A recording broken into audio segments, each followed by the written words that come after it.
Oi, gente, a paz do Senhor, tudo bem com todos vocês? Então, nesse vídeo, eu quero aqui, irmãs, dar algumas dicas, na verdade, algumas dicas, mas tem uma técnica que ela é infalível e que eu utilizo, tá? Eu utilizo na minha vida pessoal e essa é uma única técnica que eu vou falar no final desse vídeo, que é essa que eu utilizo, mas eu quero aqui citar várias técnicas infalíveis para você conhecer a verdadeira intenção de uma pessoa. Isso mesmo. Mas antes disso, e a última é melhor porque aqui eu utilizo devido a alguns anos, devido a eu lidar muito com pessoas, e eu quero aqui citar com base bíblica, viu, irmãs? Mas antes eu quero saber como que você está bem? Se você estiver bem, coloca aqui embaixo nos comentários. Irmã Raquel, estou bem, graças a Deus. Quero aqui desejar uma feliz Páscoa, que o Senhor, Ele continue ressuscitando nos nossos corações, na nossa vida, e trazer à vida tudo aquilo que está morto, amém? Vou trazer uma palavra aqui daqui a pouco sobre isso. Mas vamos lá, viu? Técnicas infalíveis para conhecer a verdadeira intenção de uma pessoa. A última é a melhor, que é a que eu utilizo e dificilmente eu erro, viu, irmãs? A primeira coisa para você conhecer a verdadeira intenção daquela pessoa e você conhecer tudo daquela pessoa. Tudo, irmãs, tudo. Quando eu falo tudo, tudo é tudo mesmo, ainda mais se for ali o seu primeiro contato, se for ali a sua primeira conversa com aquela pessoa.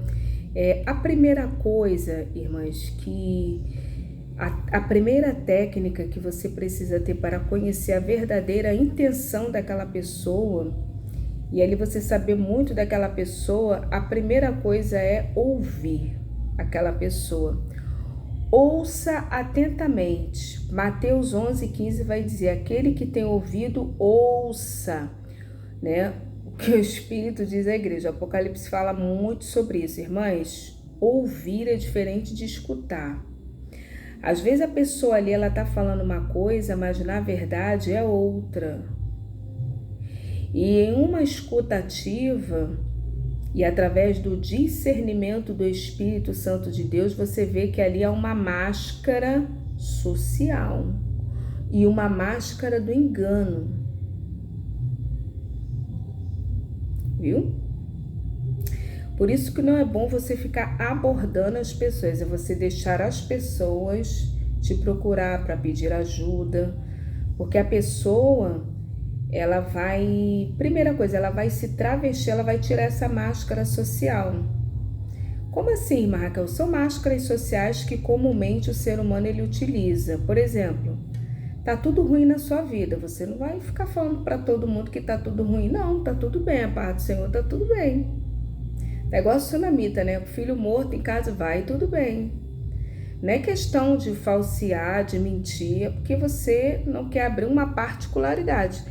Então, irmãs, eu vou fechar aqui porque isso abre leque para outras vertentes. Então, o bom é você estar na posição onde a pessoa te procure, porque ela sente uma confiança, então ali ela vai na medida do possível, se travestir, se despojar de todas as máscaras sociais que comumente, né, os papéis, digamos assim, máscaras sociais, né, ou papéis, enfim, irmãs. Esse negócio de máscara é algo muito minucioso, eu não quero entrar muito nisso. Então, a primeira coisa para você conhecer verdadeiramente uma pessoa é ouvi-la atentamente. Ouça, sem interromper ou sem julgar.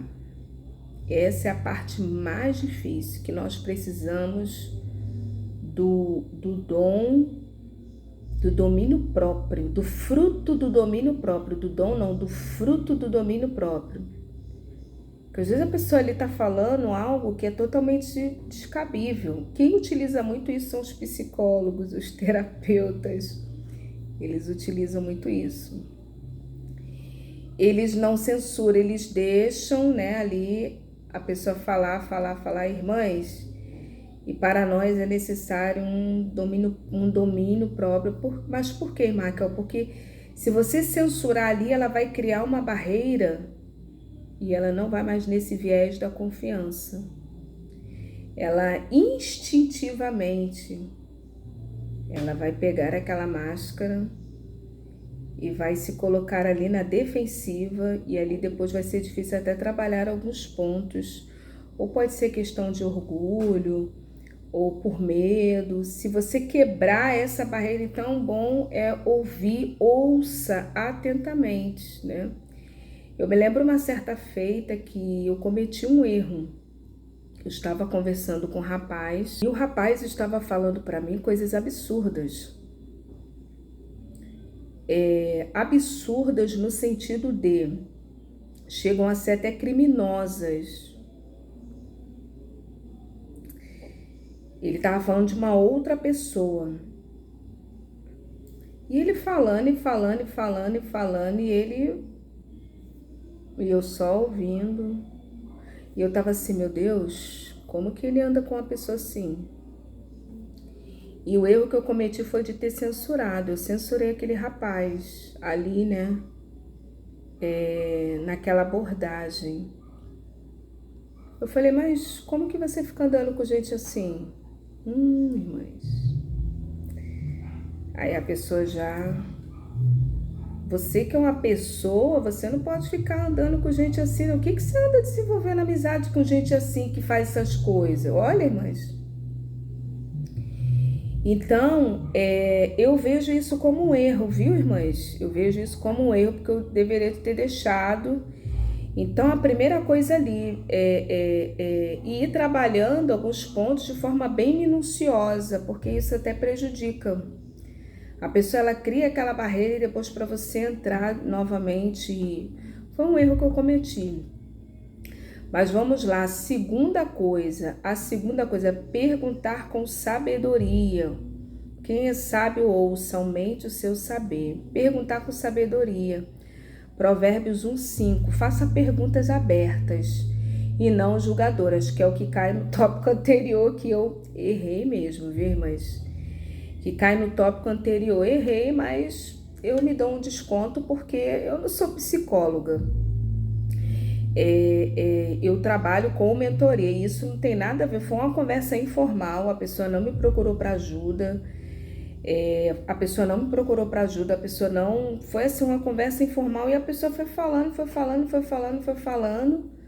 foi se abrindo, até que porque eu estava orando acerca dessa pessoa, que eu queria saber realmente quem era essa pessoa na essência, tá, irmãs? Tem isso também.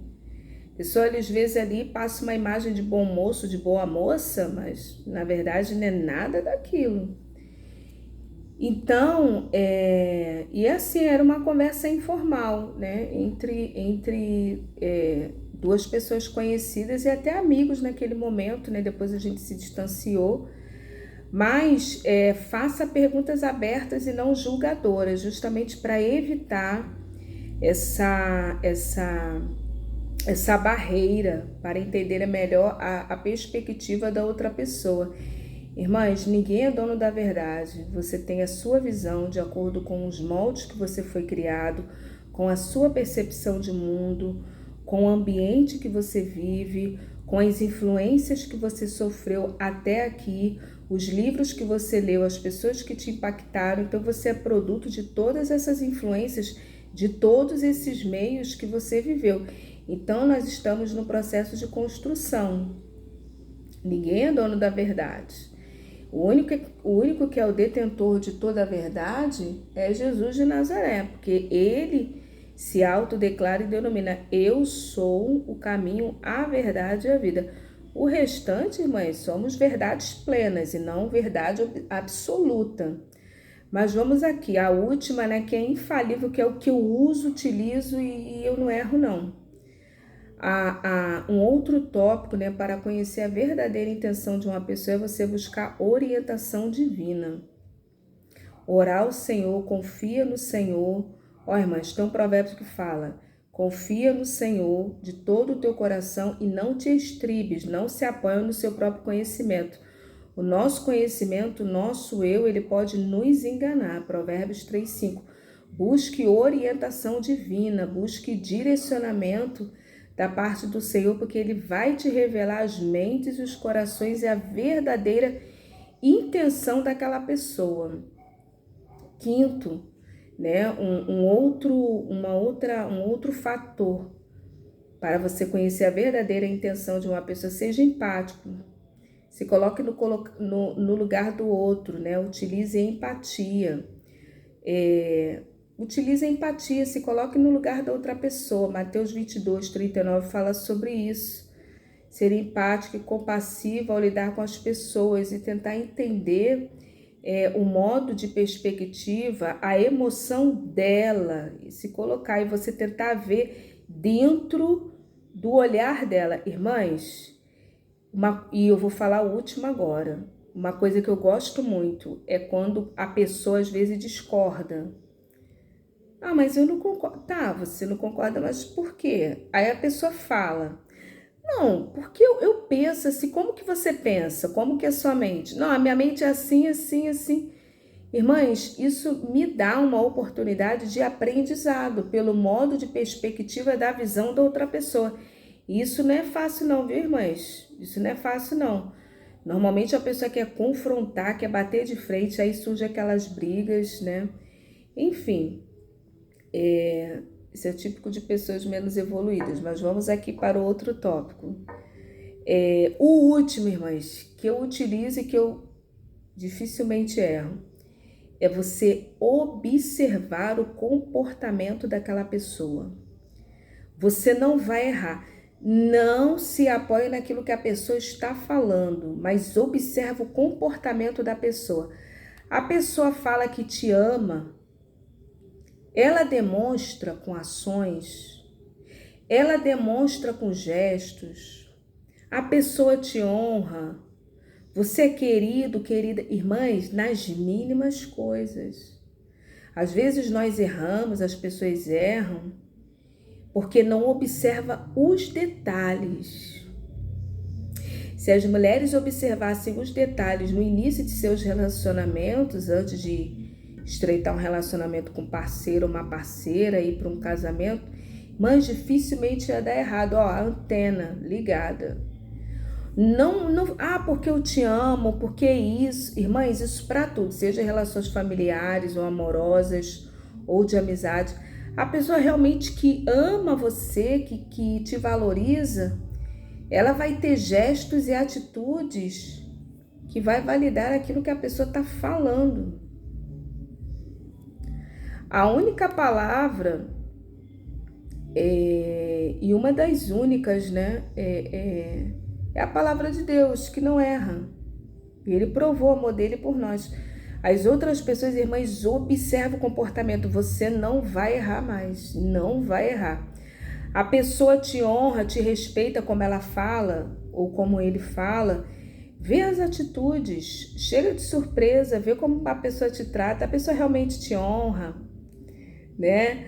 Irmãos, com coisas mínimas. Nossa, você chegou, veio visitar, vou até fazer um bolo para você. Irmã, isso é honra. Nossa, vou até passar um café novo aqui. Irmãs, são pequenos gestos e atitudes. Falar nisso, o café tá caro, né? Quanto que tá o café aí na tua cidade? Mães, isso é honra. Não, vou passar até um cafezinho novo, fazer um bolo aqui. Nossa, você veio na minha casa. Poxa, eu vou começar, vou morar. Nossa, irmãs, isso é honra. São coisas simples, irmãs. Então, preste atenção, gestos e atitudes, amém? Espero ter ajudado. Se alguma coisa que você